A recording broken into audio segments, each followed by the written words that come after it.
गरीब चाय वाला बना आईएएस ऑफिसर। एक गांव में एक चाय की दुकान थी। उस दुकान के मालिक का नाम था चौहान। वो कलेक्टर के ऑफिस के बाहर थी। चौहान हर रोज चाय बनाकर कलेक्टर के दफ्तर में सारे कर्मचारियों को चाय बांटता था। कलेक्टर साहब को भी वो चाय देता था। एक दिन उसके दुकान के पास एक छोटा लड़का आया। साहब, मेरा नाम विश्वास है। मैं एक अनाथ हूँ। मैं अनाथ आश्रम से आ रहा हूँ। पैसों की कमी के कारण हमारे अनाथ आश्रम को बंद करना पड़ा और हमें बाहर निकाल दिया। आप मुझे कोई भी काम दिलाइए, आपकी बड़ी मेहरबानी होगी। कहकर उसने हाथ जोड़े। बेटा, तुम्हें देखकर मुझे बहुत तरस आता है। अगर तुम इस चाय की दुकान में काम करोगे तो तुम्हारा भविष्य खराब हो जाएगा। बेटा, सोच लो, इस उम्र में पढ़ाई करना बहुत जरूरी है। मैं तुम्हारी कोई मदद नहीं कर सकता। बुरा ना मानना बेटा। साहब, ऐसे ना कहे। अब पढ़ाई से ज्यादा भूख मिटाना मेरे लिए बहुत जरूरी है। अगर मुझे आप 2 वक्त का खाना देंगे तो मैं आपके लिए कोई भी काम करूँगा।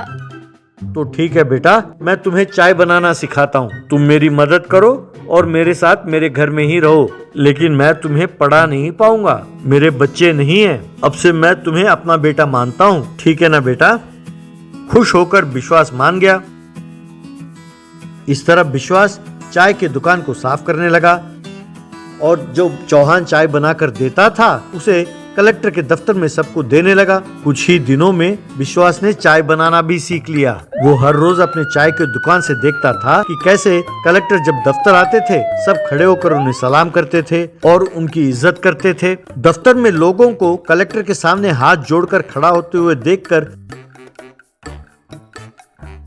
वो हैरान होता था।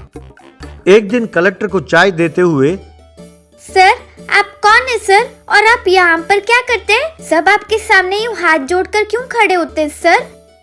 बेटा, मैं इस जिले का कलेक्टर हूँ, यानी इस सारे जिले का मैं अधिकारी हूँ। इस जिले में जो कुछ होता है उसकी जिम्मेदारी मेरी है। यानी आप सब बढ़िया काम कर सकते हैं ना सर? तो क्या मैं भी कलेक्टर बन सकता हूँ?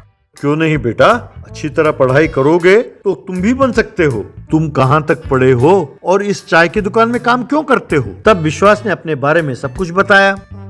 बड़ी दुख की बात है, इतनी छोटी सी उम्र में तुमने इतनी तकलीफ उठाई है। अब से मैं तुम्हें पढ़ाऊंगा। ठीक है, अब तुम उस चाय की दुकान में काम करना बंद कर दो।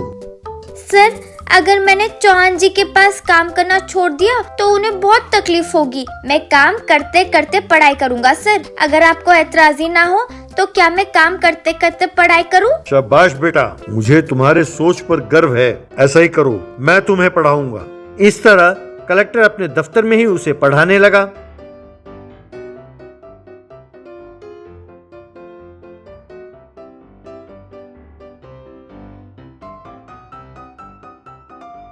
कुछ दिनों में विश्वास पलकर बड़ा हो गया। चाय बनाते हुए जब भी उसे वक्त मिलता था वहीं पढ़ाई करता था।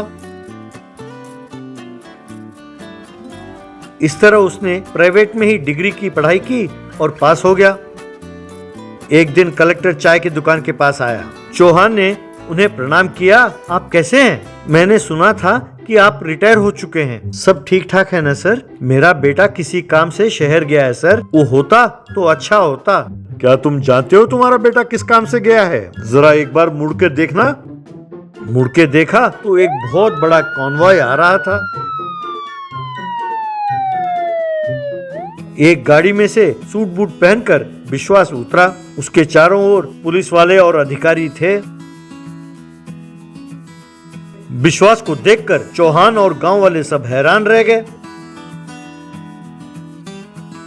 विश्वास ने आकर चौहान के और कलेक्टर के पांव छुए। मैंने सबसे छुपाकर आईएएस का इम्तिहान लिखा था और पास होकर मैं कलेक्टर बन गया। कलेक्टर साहब गांव छोड़कर चले गए थे, लेकिन आज तक वो मेरी मदद करते रहे पढ़ाई में। उन्हीं की वजह से आज मैं कलेक्टर बन पाया हूँ। अब से मैं इस समाज की सेवा करूँगा। ये सुनकर गांव वालों ने खुशी से ताली बजाई।